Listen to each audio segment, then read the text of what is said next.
everyone! Mega love shout out. Ayan. So, wag po kayong magtaka kung bakit ako nakamask. So, nakamask po ako dahil yung aking postiso ay pinapalitan ko po.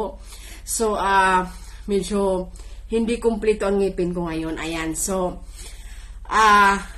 kaya ako nakamask. Mabuti na lang at meron pa akong tira simula nung nagka-COVID. Ayan. By the way, my name is Lisa. I'm from Philippines. I'm currently working and living in Romania.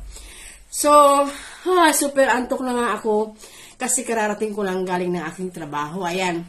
So, i-share ko muna ito, lalong-lalo na sa ating mga kababayan na mahilig magkwinta sa trabaho. So, alam niyo kanina, mayroon pa ako nakausap na employer. So, tinawag niya ako. Nag-usap kami. Sabi niya, Lisa, may tatanong lang ako sa'yo. Sabi ko, bakit? Kasi daw, yung employer niya,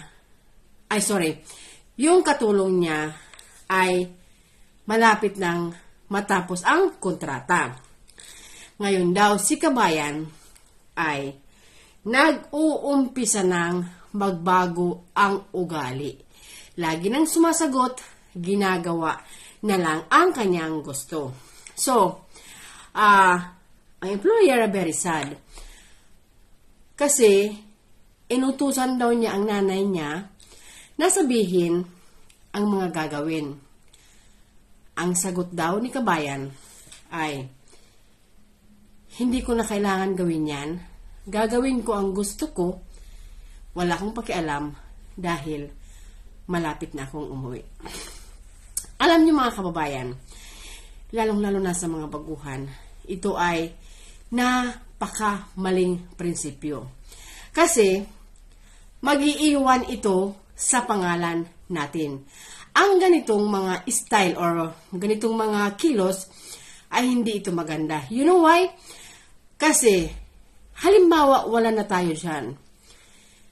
Ang memory na magre-retain sa ating mga amo, sasabihin nila, ay, hayaan na natin yan.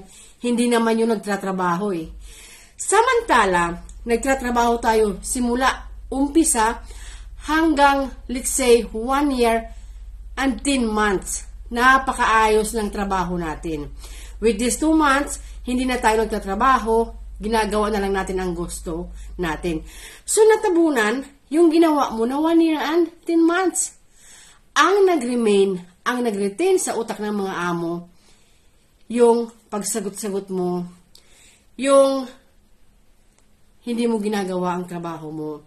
So, hindi ka nila mamimiss, hindi ka nila iisipin kumusta na kaya ang lagay niya sa Pilipinas dahil napakabait nun. Diba? Hindi na. Kasi, ang makikita nila, yung ginawa mo ng 2 months. Samantala, kung gagawin natin ang ating dapat gawin, which means, huwag tayong magkwenta kung ano ang ginagawa natin simula nung tayo magtrabaho sa kanila hanggang uuwi ka na. Yun pa rin. Kasi, yun ang magre-remain sa utak nila. Sasabihin nila, oh, kumusta na kaya si ano, namimiss na namin siya.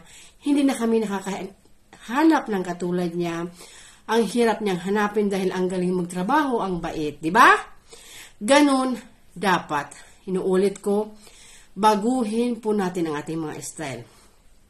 Pagdating sa trabaho, it's either mag-finish contract ka na or hindi ka na magre-renew kung ano ang ipinakita natin sa umpisa hanggang sa huli.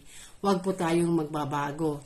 Kasi ito po ay ating legacy bilang katulong na Pilipina. Kumbaga, sasabihin nila, walang katulad ang mga Pilipina.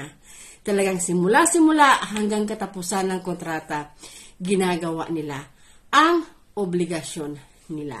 Sana po makatulong. Ingat lahat. Bye!